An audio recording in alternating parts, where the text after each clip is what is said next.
और लाहौर एक बार फिर बाजी ले गया। जबरदस्त शायकीन क्रिकेट ने आज कज़ाफ़ी स्टेडियम का कहते रुख किया है और क्या समा था वो। मैं हूं आपकी होस्ट हिना सलमान, आप देख रहे हैं PSL का सुल्तान। कहते हैं कि लाहौरी जो हैं वो ना सिर्फ दिलों के लाहौरी हैं बल्कि वाकई वो शो करते हैं अपनी प्रेजेंस को और एक कहते जम के ना सिर्फ खेल देखते हैं बल्कि वाकई वो तमाशाई क्रिकेट का जो इन्वर्टेड कॉमास है वो उन पर सही बैठते हैं। PSL सीज़न 10 के अहम मैच में पेशावर ज़ल्मी ने लाहौर कलंदर को आज 7 विकेटों से शिकस्त दे दी। बहुत बड़ा अपसेट था लाहौर कलंदर के लिए क्योंकि लाहौर कलंदर को लाहौर के मैदान में हराना भी एक बहुत बड़ा मरहला था। 130 रन का हदफ ज़ल्मी ने 18वें ओवर में हासिल कर लिया। बाबर आजम जो हैं ज़बरदस्त खेला उन्होंने और वाकई बताया है कि वो वाकई बाबर आजम हैं, उनमें वो टैलेंट है मगर कुछ वजह से कहते हैं ना कुछ छोटी छोटी चीज़ों की वजह से अपसेट हो जाते हैं, मगर उन्होंने आज लाहौरियों को अपसेट नहीं किया और निफ्ट सेंचुरी दागी है और ज़बरदस्त उन्होंने स्कोर किया। 56 स्कोर किया। हुसैन तलत ने 51 रन बनाकर नाकाबिल शिकस्त रहे। शाहीन आफरीदी ने भी 2-2 विकेटें हासिल की। पहले बैटिंग करते हुए लाहौर कलंदर की टीम 129 रन बनाकर आउट हुई। सिकंदर रज़ा 52 रन के साथ टॉप स्कोरर रहे और लाहौर की 6 खिलाड़ी सिर्फ 44 रन बनाकर पेविलियन लौटे। फ़खर जमान 10, आसिफ अली 5, अब्दुल्ला शफीक 0 और डैरिल मिचेल 2 और सैम बिलिंग्स 9 रन बनाकर बना सके सिर्फ। अगर हम मैच का मुआवजा करें तो मैच जो था वो लाहौर की तरफ से तो थोड़ा सा मायूस कुन साबित हुआ, मगर ज़ल्मी ने अपनी बेहतरीन कारकर्दगी दिखाई। और आज मैच पे डिस्कशन के लिए हमारे साथ मौजूद है स्टूडियोज़ में चिराग बलोच जो कि न्यू न्यूज़ के स्पोर्ट्स कॉरेस्पॉन्डेंट भी हैं और आज हमारे one and only cricket expert हैं। थोड़ी सी तबीयत उनकी नासाज है तो हमने आज उनको रेस्ट करने के लिए भेजा हुआ है, मगर नासाज तबीयत के साथ भी अपना बेहतरीन तज्जिया देंगे हमें टेलीफोन पे और हमारे साथ मौजूद हैं हारून रशीद साहब। आप दोनों को बहुत बहुत अस्सलाम वालेकुम, वेलकम जी। Thank you so much sir. कैसी तबीयत है आपकी? शुक्रिया, बहुत शुक्रिया, बस अल्लाह का बहुत करम है। बस ठीक है, अब आपके साथ बैठ के प्रोग्राम कर रहे थे तो हमने आपके ही को फॉलो करना था ना, तो आपकी भी तबीयत खराब हुई, मैंने भी अपनी तबीयत खराब कर ली। सर ऐसे आप रिकवर कर गई, मैं इंशाल्लाह कल रिकवर कर जाऊंगा इंशाल्लाह। Sir we wish you speedy recovery and you have to be back on the screen with us. Sir match देखा, मैच आपने आई एम श्योर मैच के ऊपर देखा, कुछ चेंजेस की लाहौर कलंदर्स ने। अगर हम देखें आसिफ को टेल एंडर से उठाकर वो बिल्कुल टॉप पे ले आए और उन्होंने ओपनिंग की, तो सर इस तरह की चेंजेस के बाद सिकंदर से ऊपर शाहीन ने आके बैटिंग की तो बहुत डिफरेंट सी चेंजेस नजर आई हैं। देखिए, मुझे जो समहाउ द अदर बहुत ज्यादा डिसअपॉइंट किया लाहौर जो कलंदर की थिंक टैंक ने, यानी आप देखेंगे अगर आप उनके मुसलसल मैचेस उठा के देखेंगे, हर मैच में उनकी प्लेइंग 11 जो है ना वो चेंज हो। जब तक आप अगर ये बार बार चेंजेस करते रहेंगे आपकी टीम सेटल नहीं होगी। आप मुझे बताएं कि आसिफ अली जो कभी भी ओपन नहीं करते, अगर डोमेस्टिक में कभी उन्होंने की होगी आज से 1-1.5 साल पहले, 2 साल 3 साल पहले, तो इसका मतलब ये तो नहीं है कि वो। और दूसरा, आप अननेसेसरी अपने बैटिंग ऑर्डर को चेंज करते हो। एक अच्छी बैटिंग पिच के ऊपर अगर 129 रन आप करते हो तो आप कैसे एक्सपेक्ट करते हो कि आप जीतोगे? तो मेरे अपने नजदीक स्ट्रैटेजी वाइज आज लाहौर कलंदर जो थी वो बिल्कुल मुझे उसने इम्प्रेस नहीं किया। दूसरी तरफ पेशावर ज़ल्मी अपना पूरा होमवर्क करके आई हुई। आप देखें उनकी टीम में कोई चेंज नहीं हुआ, उनकी प्लेइंग लाइन वही थी। उनको पता था कि उनके हर प्लेयर को पता था कि मेरा रोल क्या है। और आज आप देखें बाबर आजम जिस तरीके से फॉर्म में वापस आए हैं, बस उनको एक अच्छी इनिंग की जरूरत थी। उन्होंने कराची किंग्स के खिलाफ जो कराची में इनिंग खेली बड़ी मुश्किल विकेट के ऊपर, वहां से उनको कॉन्फिडेंस वापस आया और आज उन्होंने क्या खूबसूरत स्ट्रोक खेले। मेरे अपने नजदीक तो बाबर की फॉर्म में आना बहुत खुशाइंद है पाकिस्तान के लिए और पेशावर ज़ल्मी के लिए। सर बिल्कुल ऐसा ही है। और बाबर की इनिंग्स भी देखी, उनका साथ या हुसैन तलत का आप देखें तो उन्होंने भी बहुत ज़बरदस्त खेला है। और इसके अलावा मोहम्मद हारिस हैं जो कि बिल्कुल थोड़ा सा उन्होंने बीच में एड ऑन्स किए हैं। साइम अयूब जो हैं कहते थे कि फॉर्म में है, लेकिन ठीक है सर ज़बरदस्त किस्म के आप देख सकते हैं बाबर की कवर ड्राइव्स और ज़बरदस्त किस्म की बाबर ने वाकई बैटिंग की है। एकदम से क्राउड में एकदम से रोर जो हुआ है ना, क्राउड का शोर व गुल आप देख सकते हैं। और वैसे भी it was expected around 30,000 people were attending the entire today's match. बहुत जबरदस्त। आई थिंक इससे तो बड़ी बात ही नहीं हो सकती कि इतना बड़ा क्राउड लाहौर में आज पहुंचा और उस क्राउड के सामने जिस तरह बाबर आजम वापस फॉर्म में आए हैं, आई थिंक ये बहुत बड़ी बात है। और आई थिंक लाहौर के जो क्राउड को हमें जरूर खराज तहसीन पेश करना चाहिए कि वो बाजी ले गए हैं। तमाम सेंटर से सबसे ज्यादा देखने वाले लोग आज कराची लाहौर में मौजूद हैं। Sir, and Babar bounces back, सबसे जो इम्पोर्टेंट न्यूज़ ये थी कि बाबर हैज़ बाउंस बैक। देखिए उसमें सबसे अच्छी चीज ये हुई है कि एक तो उनकी टीम जीत भी गई है। अब देखेंगे टेबल पे काफी चीजें आपको चेंज होती हुई नजर आएंगी। आपको ये भी नजर आएगा कि अभी लाहौर कलंदर ऊपर ही है, लेकिन लाहौर कलंदर के मैचेस कम होते जा रहे हैं। सो वो इशू अब ये होगा 2 से 3 मैचेस लाहौर कलंदर अगर और हार गई और वो इसी तरह एक्सपेरिमेंट करती रही जैसे वो कर रही है, तो मुझे तो नहीं लगता कि टॉप 4 में फिनिश करेंगे। तो ऐसा ही है, बिल्कुल, you are very right. Coming back to the match, Chirag, आपने पूरी सिचुएशन देखी, you were in the stadium, तो शायकीन क्रिकेट का क्या जोश व जज्बा देखा आपने और कैसे कैसे आपने देखे पेविलियंस में क्या शोर गुल हो रहा था? इससे ज़्यादा मतलब ये ऐसा मैच है जहाँ पर अगर एक साइड पे बाबर खेल रहा है, एक साइड पे शाहीन जो है वो खेल रहे हैं, और ये राइवलरी हमेशा से जो है वो लाहौरी ने एंजॉय किया और इससे बड़ा मैच नहीं हो सकता था। एक अच्छा स्केजुअल मैच किया, पता था एक वीकडे का दिन है, लेकिन उसके बावजूद क्राउड को पुल करने का तरीका यही था कि आप बाबर आजम और शाहीन का जो है वो आपस में टाकरा करवाएंगे तो वो ज़्यादा एक, क्योंकि लोगों को जो एंजॉय करते हैं चीज़ों को, एंटरटेन जब तक लोग होंगे और उस चीज़ को लोग जो है वो भरपूर तरीके से, खास करके लाहौरियों की अगर हम बात करें तो वो कभी भी ऐसी चीज़ों को मिस नहीं करना चाहेंगे और ना ही वो करते हैं। और आज भी वही चीज़ हमने देखी कि आज शाहीन और बाबर जो है 1-on-1 थे सामने। बाबर ने जिस तरह से परफॉर्म किया, जिस तरह से मैच स्टार्ट हुआ था, अब स्टार्ट मैच अभी हुआ भी नहीं था तो पहले ही बाबर के नारे लगने लगे हुए थे, जो कि हम खुद सुन रहे थे। अच्छा। और बड़ा गूज बम्प्स मिलते हैं हम, मतलब अब ना मैं बाबर आजम हूँ ना हम, वहाँ पर क्राउड के अंदर सिर्फ एक ही बंदा था बाबर आजम, और उसको क्या महसूस हो रहा होगा तब। तो ये बैकिंग जो है वो खास करके होता है, हम ये कह सकते हैं कि एक किसी भी टीम के लिए 12th मैन का किरदार अदा करती हैं। जिस तरह 12th मैन अगर सपोर्ट नहीं होगी, क्राउड नहीं होगा, ग्राउंड में नहीं आएगा, लोग देखने नहीं आएंगे, तो एक उसका जो मज़ा है वो थोड़ा ख़राब हो जाता है। वो उतना मज़ा उस तरह से नहीं रहता अगर क्राउड ही, क्योंकि जिसके लिए ये मैचेस हो रहे हैं वो क्राउड ही है, वो ये क्रिकेट फैंस ही हैं जिनके लिए सारा कुछ ये सेटअप किया गया है। तो मेरे ख्याल से लाहौरी उसको भरपूर तरीके से एंजॉय करते हैं। और जिस तरह से बाबर की अगर बात करें तो उनके लिए ये होम क्राउड ही है उनके, क्योंकि लाहौर के हैं वो खुद बेसिकली, और पूरा पाकिस्तान ही उनको बहुत ज़्यादा प्यार करता है। आज भी हमने उस तरह से झलक देखी, चाहे बाबर सेंचुरी करे, चाहे बाबर स्कोर करें या ना करें, उनको सपोर्ट हमेशा से वैसी ही मिलती है। लोग उनको बैक करते हैं, लोग उनको चाहते हैं कि वो एक अच्छी इनिंग खेले। और आज उन्होंने वो चीज़ दिखाई भी सही कि जिस तरह से वो परफॉर्म कर रहे थे, 7 चौके लगाए, साथ में छक्का भी लगाया, तो उनका मतलब जो है कि क्राउड को उन्होंने साथ साथ अपने इन्वॉल्व रखा है। तो ये एक अच्छी चीज़ थी जो कि हम काफ़ी ज़्यादा मिस कर रहे थे। खास करके लाहौर की बात करें तो इतना बड़ा, क्योंकि स्टेडियम पहले से ज़्यादा कैपेसिटी बढ़ गई है। पहले कैपेसिटी राउंड अबाउट 21,500 थी, अब उसको बढ़ाकर अब राउंड अबाउट जाकर 35,000 प्लस इतनी कुछ बनती है। तो उसमें 30,000 के करीब आना और वीक डे के अंदर आना, ये एक जो है वो बहुत बड़ी कामयाबी है कि, और खास करके लाहौरी को इसके ज़रूर जो है वो लाहौरी जो इसका मतलब है कि क्रिकेट लवर्स हैं। हाँ, ये नज़र आया हमें। सर, आपकी तरफ मैं रुख करूंगी थोड़ा सा। मुझे ये बताइएगा कि सिर्फ विकेट की पोजीशन देखी जाए, क्योंकि लाहौर की विकेट हमेशा से ही स्कोरिंग विकेट है, मगर हमने देखा कि ये तो लो स्कोरिंग विकेट रही है। नहीं, ऐसा नहीं है। देखें, इसने तो बैटिंग पूरी की है ना। मेरे अपने नजदीक पिच तो बहुत अच्छी थी। आप मुझे बताएंगे, आप देखें ना, जब बाबर बैटिंग कर रहे थे और उनके साथ जो एक पार्टनरशिप हुई 80 की, आप मुझे पता कहाँ प्रॉब्लम हुई। एक्चुअली हुआ ये कि आप देखें कि जितने भी लाहौर कलंदर्स के बैटर्स थे, उन्होंने अपनी जगह बना के कोशिश की है कि हम इटे मारे। आप देखेंगे वो फखर जमान जो है वो लेग स्टंप से नीचे उतर गए और उन्होंने अपनी स्टंप्स को ओपन छोड़ दिया और वो बोल्ड हो गए। सो उसमें जो आपको क्रेडिट देना चाहिए पेशावर ज़ल्मी के बॉलर्स को, उन्होंने बिल्कुल right on the dot bowling की है। थोड़ी सी गेंद में अगर मूवमेंट हल्की सी भी थी वो मैनेजेबल थी। इसमें किसी किस्म की कोई वो नहीं कि जी वो विकेट ही बहुत खराब थी तो हम आउट हो गए। नो, अगर ऐसी बात होती तो सेकंड टाइम विकेट में और खराब हो जाना चाहिए था। सो उन्होंने आगे फिर अटैक किया, लाहौर कलंदर ने 1-2 आउट भी कर लिए उन्होंने।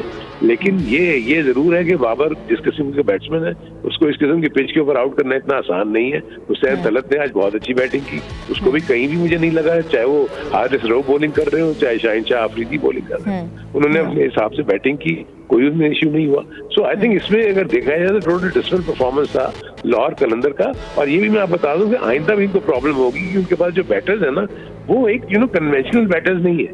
वो तो बस आते हिटे मारते हैं। आप आज लकी थे वो अरे पे आउट हो जाता, अंपायर्स कॉल पे वो उसको बेनिफिट ऑफ द डाउट मिल गया।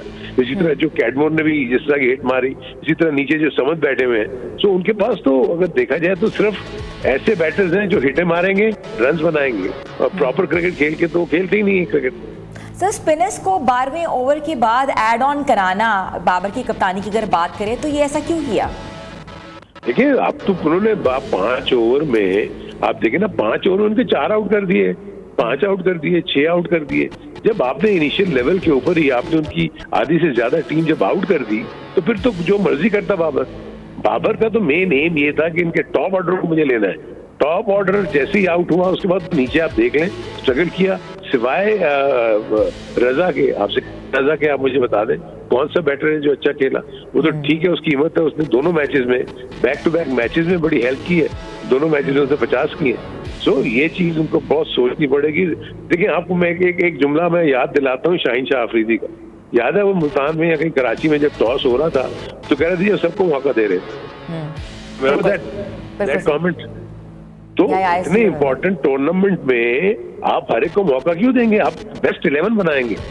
पेशावर कलंदर ने बेस्ट 11 बनाई, उसके बाद आप देख लें कि उन्होंने किस तरीके से अच्छा करते चले जा रहे हैं। क्लोज मैच हार रहे हैं, कोई इशू नहीं है। आप 2 विकेटों से हार जाए, 1 विकेट से हार जाए, 10 रन से हार जाए, 9 रन से हार जाए, लेकिन ये तो 7 विकेट्स की डिफीट थी। और अच्छा खासा आप देखेंगे कि नेट रन रेट में भी इनका फर्क आ गया होगा। तो 16 पॉइंट सम ओवर में तो इन्होंने रन कर लिए। So बिल्कुल ऐसा ही है, and you're very right, and we had this thing we wanted to ask from you and you gave a very nice and detailed answer about it. अब थोड़ा सा हम देखते हैं कि हमारे जो बेस्ट मोमेंट्स कौन से होते हैं। तो ऐसे मोमेंट्स जो कि मैच में कैप्चर किए गए हैं वो किए हैं टेलेनॉर वुहू मोमेंट्स। तो आइए देखते हैं कि टेलेनॉर वुहू मोमेंट्स क्या कह रहा है। ज़बरदस्त किस्म के जो मोमेंट्स हैं वो कैप्चर हुए हैं। बाबर की बैटिंग जिसने आज शायकीन ने क्रिकेट के ना सिर्फ दिल ले लिए बल्कि लाहौरियों को कहते हैं कि वाह वाह कहने में मजबूर कर दिया। छोटी सी ब्रेक के बाद वापस आते हैं, आप देख रहे हैं PSL का सुल्तान। PSL के सुल्तान में आपको एक बार फिर से खुशामदीद कहती हूँ। ज़बरदस्त किस्म का मार्का आज हमने देखा है और ज़बरदस्त मार्के के अंदर ज़बरदस्त टीम कितना परफॉर्म कर रही है, कैसे परफॉर्म कर रही है, किस पोजीशन पे मुस्तहकम है, ये देखते हैं। तो let's talk about the point table. और पॉइंट टेबल पे इस्लामाबाद यूनाइटेड जो है वो अनबीटन है, और उसके साथ साथ अगर हम बात करें उन्होंने टोटल मैचेस जो हैं अपने 5 खेले हैं और 5 जीते हैं, और उनके साथ 10 पॉइंट्स पर हैं। किंग्स की बात करें, कराची किंग्स की, तो उन्होंने जो हैं 5 मैचेस खेले हैं जिसमें से 3 जीते हैं और पॉइंट टेबल पे 6 पॉइंट्स के साथ हैं। कलंदर्स की बात करें तो कलंदर ने 5 मैचेस खेले हैं जिसमें से 2 जीते हैं और 3 हारे हैं और 4 पॉइंट्स के साथ इस वक्त पॉइंट टेबल पे हैं। ज़ल्मी की बात करें तो ज़ल्मी ने 5 मैचेस खेले हैं जिसमें से 2 जीते हैं और 3 हारे हैं और 4 पॉइंट्स के साथ हैं। ग्लैडिएटर्स की बात करें तो ग्लैडिएटर्स ने 3 मैचेस जो हैं वो खेले जिसमें से 1 जो है वो जीता है और 2 हारे हैं और 2 पॉइंट्स हैं अभी उनके। मुल्तान सुल्तान जो हैं वो 1 कामयाबी समेट सके हैं 5 मैचेस में से और 2 पॉइंट्स के साथ हैं। तो इसके रन रेट पर अगर हम बात करें तो हारून रशीद साहब आप हमारे साथ हैं इस वक्त? जी सर, आपने देखी कि पॉइंट टेबल पोजीशन क्या है, रन रेट के कितनी इंपॉर्टेंस है और आगे जो मैचेस आने वाले हैं उसमें रन रेट क्या कहते हैं ना कि लाहे अमल ला सकते हैं? देखिए इस वक्त तो जो ये अपसेट्स हो रहे हैं ना, इसकी वजह से तो नेट रन रेट जो है और ज्यादा इंपॉर्टेंट होता जा रहा है। दूसरा, इस वक्त जो मैं सिर्फ एक टीम को थोड़ा सा एडवांटेज जिस पोजीशन में देख रहा हूँ वो है ग्लैडिएटर्स। देखिए इन्होंने सिर्फ 3 मैच खेले, सो इनके पास अभी 7 मैच बाकी हैं। इट मींस 14 पॉइंट्स के लिए खेल सकते हैं। ये अगर अपने आप को ठीक तरीके से खेलने और मैचेस जीतना शुरू करते हैं तो बहुत जल्दी ये लोग ये टीम जो है ना ये अपसेट कर सकती है इस टेबल को। दूसरा, सुल्तान के लिए बहुत बड़ा टफ आउट है, 5 मैचेस उसके बाकी हैं और उन्होंने सिर्फ 1 ही मैच जीता है। वेराज जो मुझे कांटेदार मुकाबला नजर आ रहा है वो कलंदर्स और ज़ल्मी, और उसके साथ किंग्स का भी मैं देख रहा हूँ कि किंग्स ने 3 मैच जीते हैं जबकि ग्लैडिएटर्स ने और ज़ल्मी ने 2-2 मैच जीते हैं। सो मेरे अपने नजदीक आइंदा आने वाले मैचेस में ये आपस में एक दूसरे के खिलाफ खेलेंगे ना, वो बड़ा वो की मतलब फैक्टर होगा कि उसमें जो टीमें पिछले राउंड में टीमों से हार गई थी उनको जीतना जरूरी है। अगर ये सेकंड राउंड में उनसे जीत लेंगी तो इनकी पॉइंट से फर्क पड़ जाएगा और वो दूसरी जो टीमें पहले जीती हुई हैं वो अपनी जगह पे खड़ी रहेंगी। सो इसलिए इंटरेस्टिंग बैटल है। नेट रन रेट डेफिनेटली कहीं ना कहीं आएगा और ये आगे आगे जाने की बात है। पहले देखें कि आज जो मैच होने जा रहा है उसको हम देखेंगे कि कैसे ये पैन आउट होता है। बिल्कुल सर, आज जो मैच होने जा रहा है मैं आपको बताती चलूँ कि Karachi Kings versus Quetta Gladiators का मैच है और ये मैच जो है लाहौर कज़ाफ़ी स्टेडियम में होगा। तो देखिए कराची किंग्स तो बिल्कुल चाहेगी कि ये मैच जीत के वो और ऊपर चले जाएं, 6 मैचेस उनके हो जाएंगे और क्योंकि उनका चौथा मैच होगा कोयटा ग्लैडिएटर्स का, अगर वो ये मैच भी नहीं जीत सकते तो वहीं 4 मैचेस के साथ वहीं खड़े रहेंगे। सो इसलिए कोयटा ग्लैडिएटर्स को कराची किंग्स के खिलाफ जीतना बहुत जरूरी है। दूसरा, कराची किंग्स अपने आप को मजबूत करने के लिए चाहेगी कि वो ये मैच जीतकर पॉइंट्स टेबल पर और ऊपर जाए। सर तो ऐसा ही है और लेट्स सी कि हु विंस द मैच और हमारे लिए दोनों टीमें बहुत इंपॉर्टेंट है और वही टीम जो कामयाबी करेगी वही पॉइंट टेबल पे पोजीशन बना सकती है।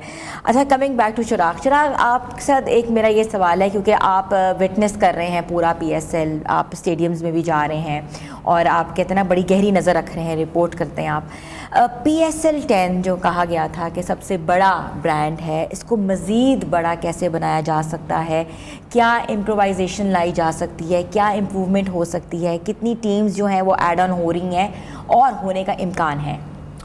देखिए, सबसे पहली चीज़ तो ये है कि PSL 10 जो है वो उसके अंदर इनिशिएटिव्स जो है वो ज़रूर लिए गए हैं जो कि बहुत ही अच्छे, खास करके जो एक तो पुराना जो इनिशिएटिव लिया गया था जो कि हमारे हीरोज़ के नाम से था, एक वो बहुत अच्छा इनिशिएटिव है, उसको कंटिन्यू किया गया है। अगर उसके बाद बात करें ख़ास करके फ़ैन्स को इंटरेक्ट करने के लिए, फ़ैन्स को स्टेडियम में लाने के लिए या उनके लिए जो है वो स्पेशल प्राइजेस के लिए ऐलान किया गया था, तो वो भी एक बहुत अच्छी चीज़ है। लेकिन अदर देन अगर हम बात करें कि उसको ज़्यादा इनोवेटिव बनाना है या ज़्यादा करना है, तो अभी तक हम इनोवेशन की तरफ गए नहीं हैं। अगर PSL की बात करें, पर्टिकुलरली अगर हम गेम की बात करें, T20 गेम्स की बात करें, खास करके अगर हम देखें बाकी लीग्स के अंदर जो है वो इनोवेशंस लाई गई, उसके अंदर डिफरेंट जो है वो डिफरेंट तरह के जो है वो उनके अंदर इस्तेमाल किए गए। खास करके मैं बात करूँ बिग बैश जिस तरह ऑस्ट्रेलियन T20 लीग है, तो उसके अंदर पावर प्ले को जो है वो यूज़ किया गया, उसके अंदर इम्पैक्ट प्लेयर्स का जो है वो चीज़ें डाली गई ताकि इनोवेशन जो है वो इस तरफ जा रही है।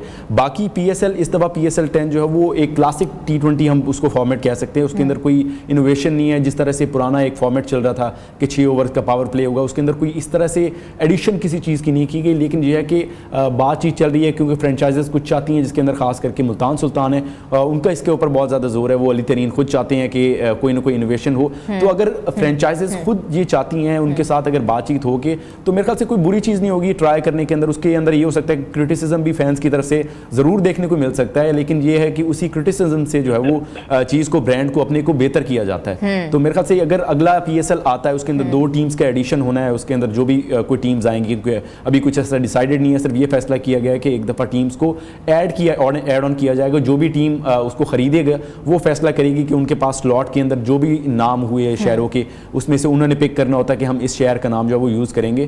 तो वो चीज़ें तो बाद में इस तरह से PSL 10 ख़त्म होगा, उसके बाद जो है वो उसके ऊपर सारी मामलात वगैरह शुरू होंगे। लेकिन ये है कि अभी टाइम है, जिस इनोवेशन की वो बात करते हैं कि बड़ा ब्रांड बनाना है, उसके अंदर किस तरह की इनोवेशन लेके आनी है, ये तो अब PCB और फ्रेंचाइजेस को मिलकर बैठ के फैसला करना होगा। या फिर एक और इसके अंदर ऑप्शन मौजूद होती है कि अगर आप फैंस से जिस तरह फाइनल करवाते हैं कि उन्होंने डिसाइड किया PSL 10 को PSL X का नाम दिया, हमारा X देखो, उन्होंने मतलब वो एक टैगलाइन भी यूज़ की, तो फैंस को बहुत ज़्यादा इस चीज़ के अंदर इन्वॉल्व किया गया था। तो मेरे ख्याल से इस तरह से फैंस को इस तरह भी इन्वॉल्व किया जा सकता है कि क्या इनोवेशन लानी चाहिए इसके अंदर PSL के अंदर, जिससे या वो कौन से प्लेयर्स को देखना चाहते हैं या कौन से जो क्रिकेटिंग है उनको देखना चाह रही है on the on the ground और on the papers as well. तो सर आपसे इसमें थोड़ा सा ऐड जी बिल्कुल, मैं चाहती हूँ आप ऐड ऑन करें। जी, जो बड़ा अच्छा पॉइंट रेज किया है। देखिए, मसला ये है कि PSL की बाकायदा एक जनरल काउंसिल है। ये सारे मसले तो वहां टेकअप होने चाहिए ना।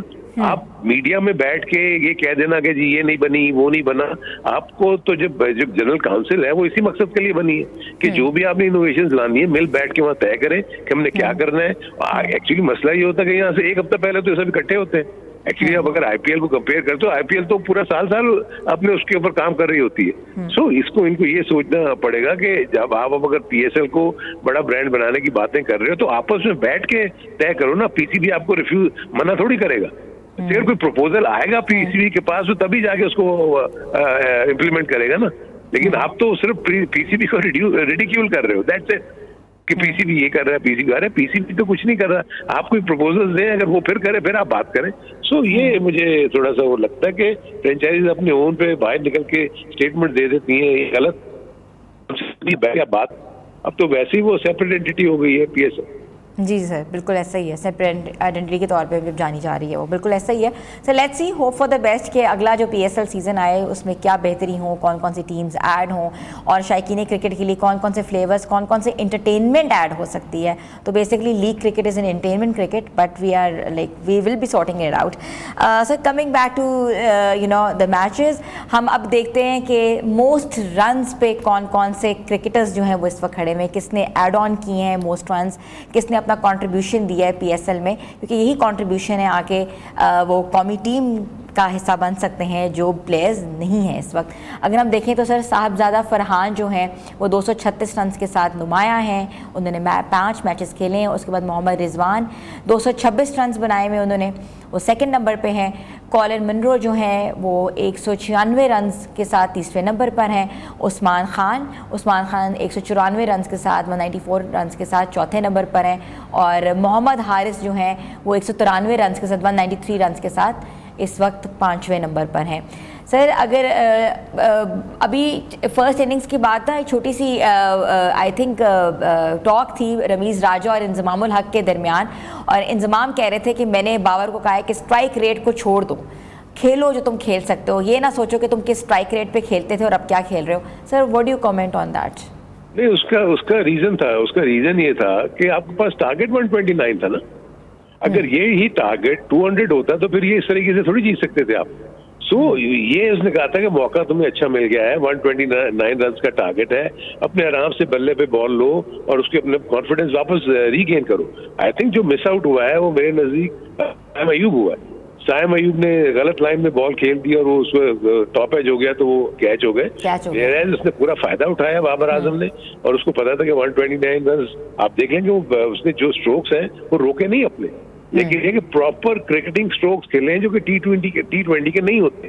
ये तो कन्वेंशनल स्ट्रोक है, इसकी इतनी जबरदस्त टाइमिंग्स है, अगर गैप मिलेगा तो टेस्ट क्रिकेट में भी ये चौके होंगे जिस तरह टी20 में आपको नजर आए। सो टी20 में आपकी पिचेस अच्छी बनी हुई होती हैं, बैट्समैन को ज्यादा मौका होता है कि वो अपने आपके रन अच्छे बना लें। सो आई थिंक बाबर ने इसका पूरा फायदा उठाया और इंतजाम ने उसको सही एडवाइस की। रन इतने ज्यादा नहीं है, आप स्ट्राइक रेट पे क्यों जा रहे हो? अगर हम 220 चेस कर रहे होते तो फिर मैं आपको कहता कि आप जरूर स्टार्ट में ब्रिस्क आप स्टार्ट लें और उसके बाद फिर हम चेस करेंगे। सो बिल्कुल ऐसा ही है। छोटी सी ब्रेक पे जाना है, ब्रेक के बाद वापस आते हैं और मजीद गुफ्तगू का सिलसिले को आगे बढ़ाते हैं। पीएसएल के सुल्तान में आपको एक बार फिर से खुशामदीद कहते हैं। प्लेयर्स जो हैं वो बहुत मेहनत कर रहे हैं, उनकी मेहनत जो है वो रंग ला रही है। जैसे हमने देखा कि मोस्ट रन जिन्होंने बनाए हैं, अब मोस्ट विकेट्स में कौन कौन से खिलाड़ी जो हैं जिनके नाम सरफहरिस्त हैं वो देखेंगे। अगर हम मोस्ट विकेट्स की बात करें तो सबसे पहला नाम आता है जेसन होल्डर का, जो 12 विकेट्स लेकर इस वक्त सरफहरिस्त हैं। उसके बाद आ रहे हैं हसन अली जिन्होंने 10 विकेट्स ली हैं और 5 मैचेस खेले हैं अभी तक।